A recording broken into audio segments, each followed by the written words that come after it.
Hello, everyone. Welcome to Toyitos.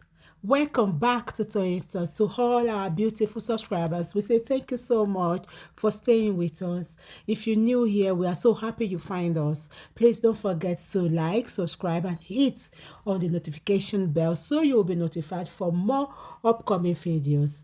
In the comment section, please note the regretful comments. Thanks for watching. Till I will see you in my next video. Stay safe, stay blessed. I love you all. Bye. About Teebilz and the post he made against Vanessa. A lot of you don't know Vanessa. It was about Tiwa Savage and Jamil, Jam, his son. Now Teebilz being Tiwa Savage's ex-husband. This is the post he made last week, and he says, "I love the mother of my child. God will expose you. You only care about percentage. I hired you as a PR, and the mother of my child's golly made you a manager. I'm not drunk or high. You're a fraud. As lonely as Jamil confessed to me, she will never amount to nothing. I'm back. How the fuck are you a manager without a billboard? My son is so hurt not having his mom. And I'm guilty too. But respectfully, fuck you, Vanessa." Nigerians didn't really know what this whole thing was about, but I'm going to explain it to you because it will shock you.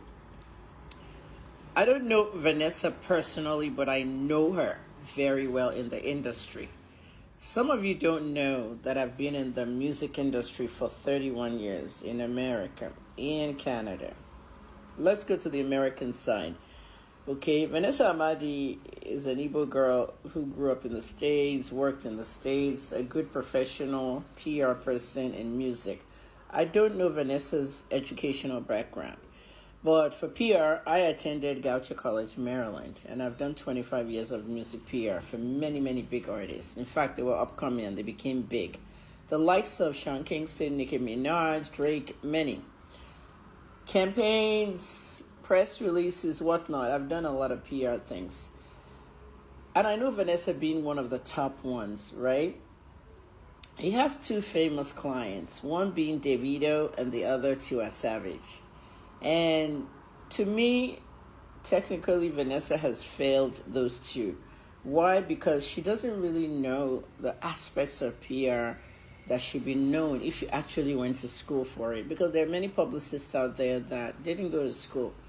PR is one profession that you can actually practice without a degree, but it's always nice to know the ethics of PR. For example, when Tiwa Savage, hired her as PR. Now we're hearing that Teebilz, as you said, he hired, Vanessa as the PR. And Tiwa Savage made her manager. Apparently, a whole lot of money issues came up with percentages. Now, my own thing is this. When I do PR for my clients, when I was doing PR, a lot of you were not even grown-ups. You were like babies, kids, and all that. We're talking about 1997, till first decade of the millennium, 2010. So at that time, what you do the most is you have to promote and publicize your client to the media. That's what PR is. PR is not music promotion, it's music publicity. And for me, I feel that Vanessa had two top Afrobeat artists, and these two have never received Grammys. Davido has never gotten a Grammy. Tiwa has never gotten a Grammy. Tiwa has never gotten a nomination. Did she enter? Does she have entries? One of the jobs of a publicist is to help with the application process. For example, I did a lot of application processes when I was in Canada. I did the one for So Fly, the song by Big Page and Drake, and it got a Canadian Grammy nomination. A lot of you think Grammys are something that they just call you and say your music is good, I'm going to nominate you, and now blah, blah, blah. No one is nominated that way. They have to submit their work. When you submit your work, you pay the $75 fee, you fill the form, and send the audio of the music, MP3. In the old days, the clients will send us CDs and we'll put it in the envelope and it'll go in the mail.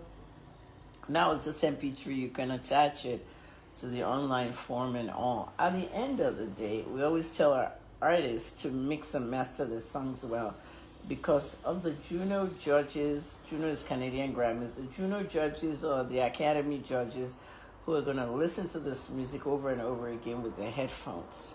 So that process is what I told the Ghanaians when I was in Accra in 2023, that people always wonder why the Ghanaians are never nominated for the Grammys, okay? Because they never entered. They didn't know. So we can enter. If you entered, maybe Black Sheriff or Sarkodie or any of those will get nominations. So now they know. Everybody's entering this year, 2025. In fact, the Grammy entries have opened, and it usually closes September ending. And once it closes September ending, it then, is announcements is in November for the nominations, and the awards is in February. They've actually announced the dates of this year nomination show, and of course February 1st next year, 2026, for the awards.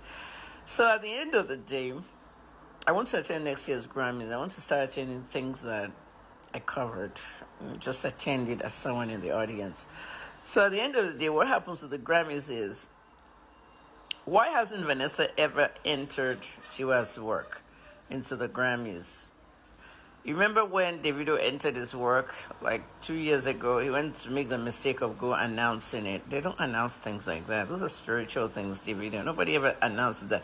Oh, I have entered my work in the Grammy. Only David does all that attention-seeking shit. Okay, Burner didn't tell you nothing. Whiskey doesn't tell you. Bad energy trails your stuff, and then next thing you know, you lose that nomination. Okay, so when I saw Davido tweeted that, I said, okay, Vanessa has entered for him. And if Vanessa was a good PR person, she should be advising Davido not to make such announcement. PR people don't, they announce their clients. They tell their clients, they don't announce anything they're doing.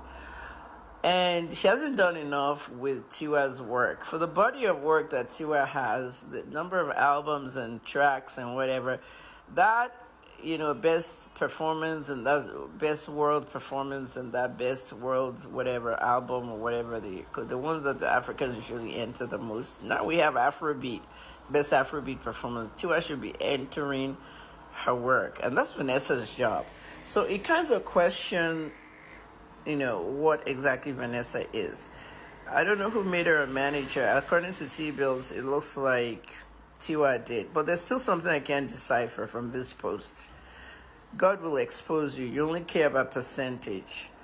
Okay, it looks like Tiwa is working very hard, going from show to show to show, so that she can make, I see some form of slavery or so here. She can make enough money so that Vanessa can take her own percentage. That's what I decipher here.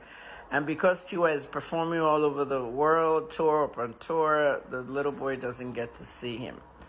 And he's lonely. And that's what it says here, that Jamil confessed to me, as lonely as Jamil confessed to me. So, Vanessa, please, whatever you're doing, remember, you might want your percentage, but the artist's child is also lonely. Don't work them. It kind of reminds me of all these girls that are trafficked to different countries. The one that we saved in Ghana, the other, 2024 or 23?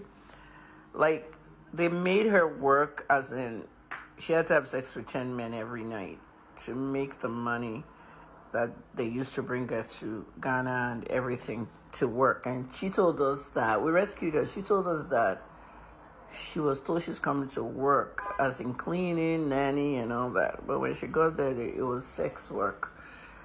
So I'm just giving that as a comparison to what's going on here with Vanessa, because Teebilz has exposed something, but Instablog just posted it. Nobody explained it to you. That's why I'm here. Dr. Kemi Gist. The one thing I didn't like was when Tiwa filed that police report against Davido, threatening her. I mean, Vanessa was the manager to both artists, and they let everything just go out of hand like that. And Tiwa still doesn't talk to Davido. I hope you all know that. Like, Davido threatened her life and stuff. And this is when Vanessa started going down. She didn't do good PR to curb that.